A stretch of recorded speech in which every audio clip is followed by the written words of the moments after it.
الحمد لله رب العالمين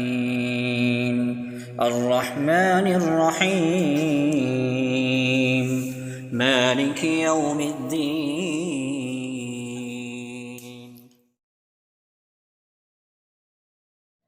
بسم اللہ الرحمن الرحیم۔ آج بھی تراویح میں ایک پارہ پڑھا گیا ہے۔ آج تراویح میں ماشاءاللہ 25 پارے مکمل ہو گئے ہیں۔ 25ویں پارے کے شروع میں اللہ جل شانہ نے ارشاد فرمایا الیہ یرد علم الساعہ۔ چونکہ مشرکین مکہ اور کفار بار بار جو ان کے مشہور اعتراضات تھے ان میں سے ایک یہ تھا، نبی علیہ السلام سے کہتے تھے کہ اگر ہم آپ کی بات نہ مانیں تو آپ کہتے ہیں کہ اللہ کا عذاب آئے گا یا قیامت میں تمہارے ساتھ یہ معاملہ ہوگا، تو ٹھیک ہے آپ قیامت لے آؤ، اگر آپ یہ سمجھتے ہیں کہ ہم نہیں مانیں گے تو ہم جو ہے نا ناکام ہو جائیں گے، برباد ہو جائیں گے، اللہ کا عذاب آئے گا، تو لے آؤ اللہ کا عذاب، یا قیامت کب آ رہی ہے بتاؤ، پھر قیامت کیوں نہیں آ رہی؟ تو اللہ پاک نے ارشاد فرمایا کہ الیہ یرد علم الساعہ، تو قیامت کا علم جو ہے نا اللہ کے علم میں ہے، اللہ کے علاوہ کسی کو پتہ نہیں ہے قیامت قائم ہوگی، کب ہوگی یہ اللہ کے علاوہ کسی کو معلوم نہیں۔ اور اسی طرح کچھ چیزوں کا ارشاد فرمایا کہ بھئی بارش کے برسنے سے متعلق، اور اسی طریقے سے کسی بھی مادہ کے شکم کے اندر جو ہے کیا ہے، ان چیزوں کا علم اللہ کے علاوہ کسی کو نہیں ہے۔ تو اللہ جل شانہ نے گویا کہ یہ ارشاد فرمایا کہ نبی علیہ السلام سے جو یہ مطالبہ کر رہے ہیں تو یہ احمق ہیں، کیونکہ اللہ نے قیامت کا علم اپنے علاوہ کسی کو نہیں بتایا۔ ہاں احادیث کے اندر ہے کہ اللہ کے نبی علیہ السلام نے جو نشانیاں وغیرہ بتائی ہیں کہ قیامت سے پہلے جو ہے مختلف قسم کی چیزیں ظاہر ہوں گی، فتنے پے در پہ آئیں گے، اور اسی طریقے سے بڑے فتنوں میں سے دجال کا فتنہ جو سب سے بڑا فتنہ ہے، پھر اس کے بعد امام مہدی، حضرت امام مہدی کا آنا اور حضرت عیسیٰ علیہ السلام کا آنا، یہ پورا ایک تسلسل سے اللہ کے نبی علیہ السلام نے علامات بیان کی ہیں۔ یہ نہیں بتایا کہ کس وقت برپا ہوگی، یہ اللہ کے علاوہ کسی کو اس کا اختیار نہیں ہے، نہ کسی کو اس میں دخل ہے۔ اس کے بعد سورہ شورا ہے، شورا میں اللہ جل شانہ نے چونکہ اس صورت میں ایک آیت بیان ہوئی ہے والذین استجابوا لربہم واقاموا الصلاۃ وامرهم شورى بینہم، کہ جو اللہ کے حکم کو مانتے ہیں، نماز کو قائم کرتے ہیں اور آپس میں مشاورت کرتے ہیں، ان کی اللہ نے تعریف بیان کی ہے۔ تو مشاورت یا اسی طرح جو ہے نا مشورہ کرنا، یہ انسان کو ندامت اور خسران سے بچاتا ہے، نقصان سے بچاتا ہے۔ تو مختلف قسم کی صورتیں ہیں، شریعت نے بھی ایک ہمیں یہ موقع پر تعلیم دی ہے کہ اللہ سے مشورہ کر لیا کرو۔ تو اللہ سے مشورہ کیا ہے؟ استخارہ ہے۔ استخارہ کا سنت طریقہ بالکل سہل اور آسان ہے، کوئی اس کے اندر ایسی چیز نہیں ہے جو ہمارے لیے مشکل ہو، لیکن جہاں ساری چیزوں میں دین کے معاملات کے اندر لوگوں نے دخل اندازی کی ہے، تو اس میں بھی بہت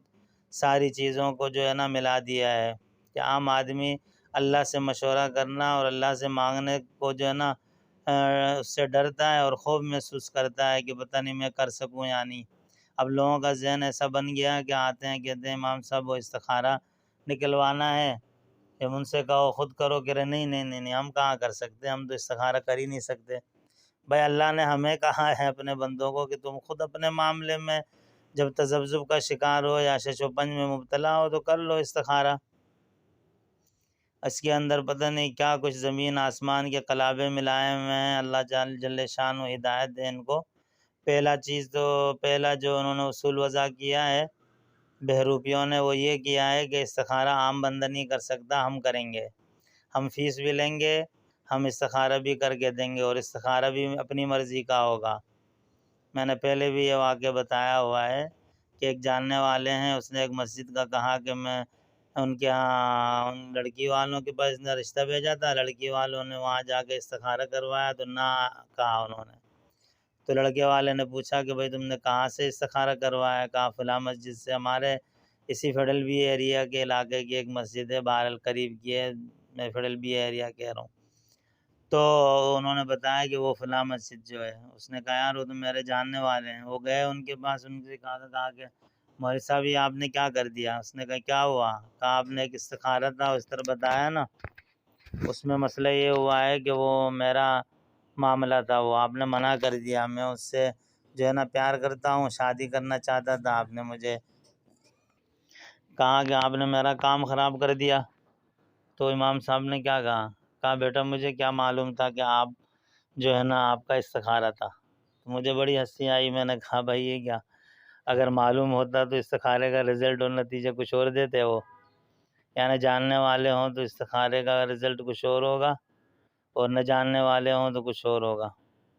تو بھائی کیوں خواہ اس طرح لوگوں کو کنفیوز اور پریشان کرتے ہیں؟ پھر کہتے ہیں کہ استخارہ رات کو کرنا ہے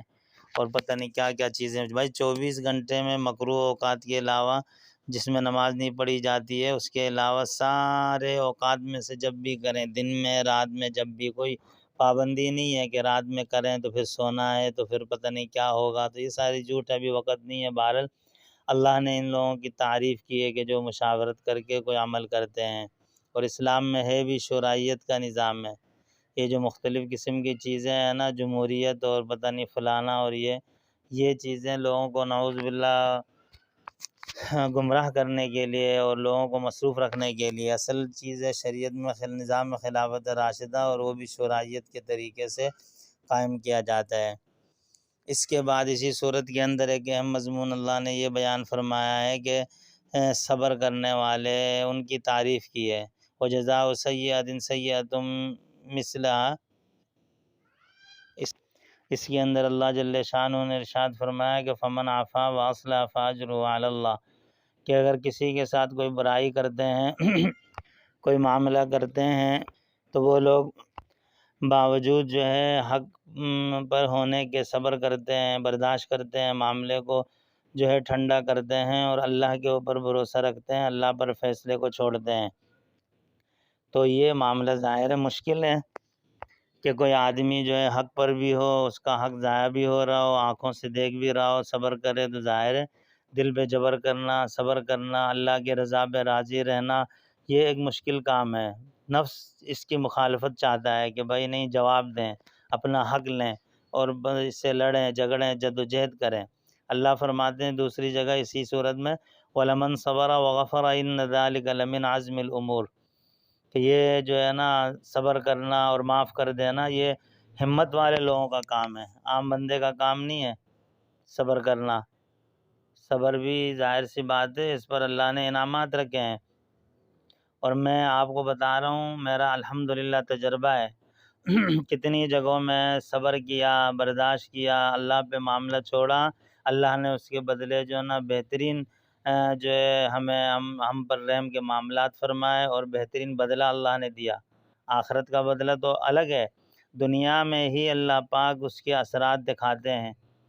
دنیا میں ہی اللہ جل شان اس کی برکات ظاہر کراتے ہیں. صبر کر لو، جھگڑے کو ختم کر لو، معاملے کو ٹھنڈا کر لو، اللہ پہ چھوڑ دو،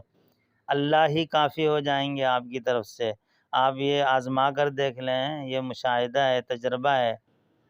نہ بھی ہو تجربہ تو اللہ اور اللہ کے نبی کا جو حکم ہے کہ صبر کرنے پہ اجر ہے، ثواب ہے، وہ اپنی جگہ موجود ہے.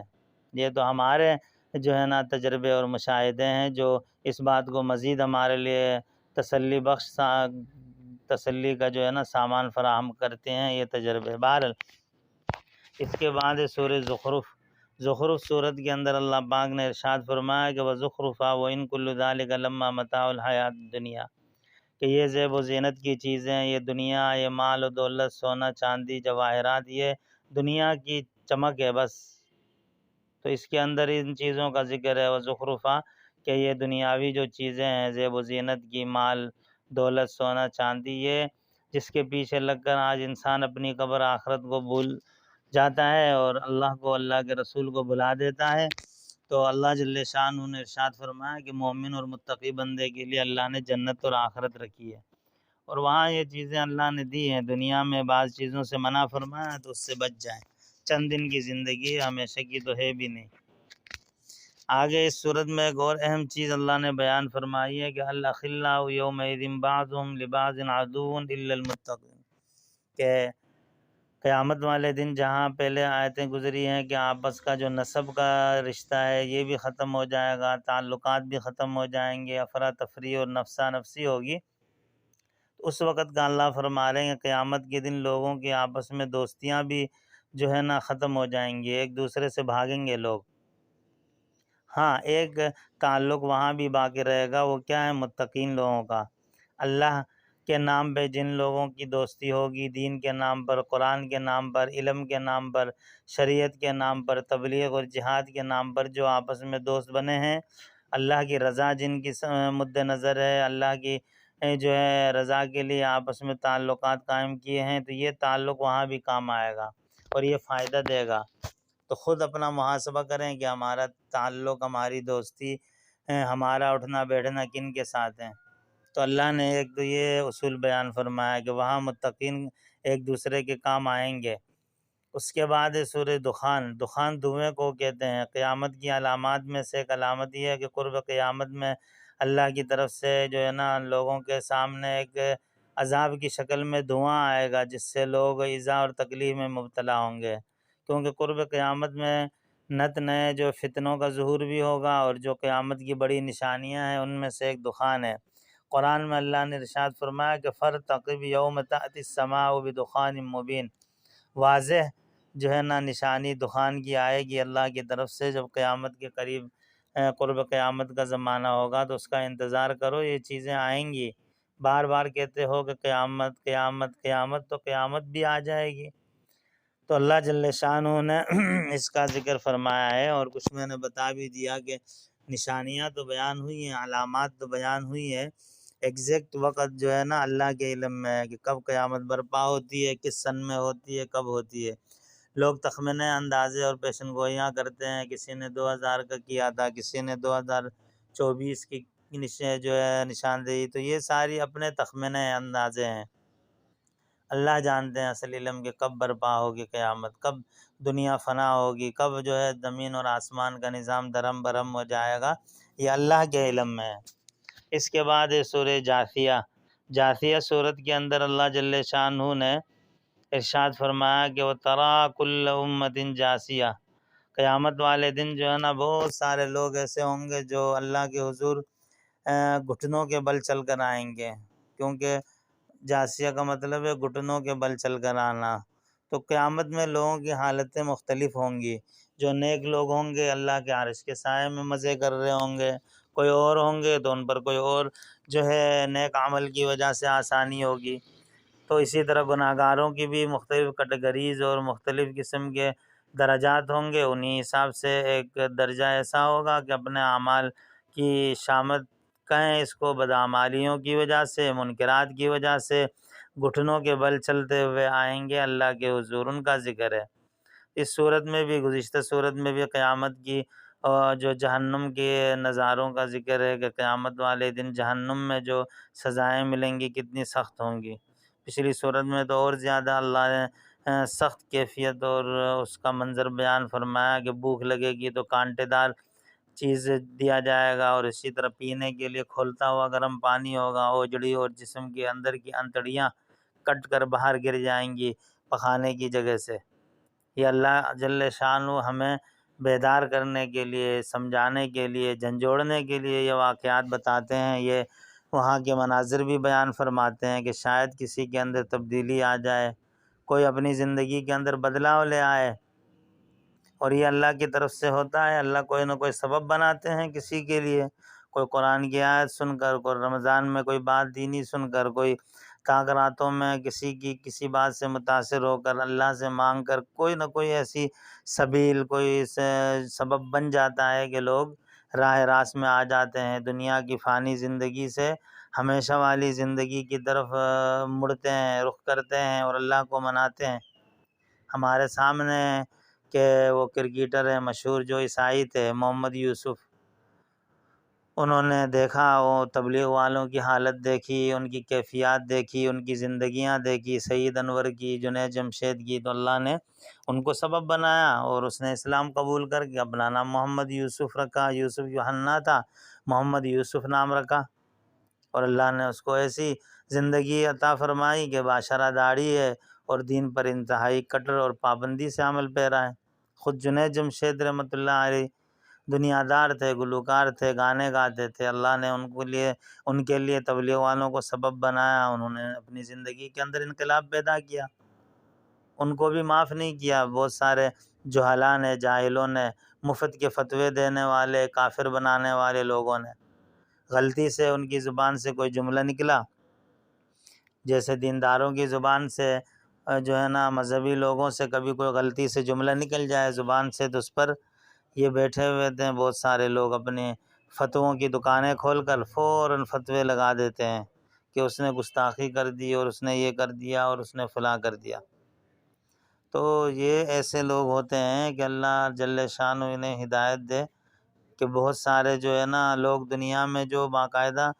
کفر کرتے ہیں، توہین کرتے ہیں، گالیاں دیتے ہیں، گستاخیاں کرتے ہیں اور اس کو عبادت سمجھتے ہیں، ایسے گمراہ فرقے ہیں، لیکن کبھی ان کی زبانیں، کبھی ان کے مفت کے فتوے، کبھی یہ لوگ حرکت میں نہیں آتے، کبھی یہ لوگ اس طرح کی کوئی بات نہیں کرتے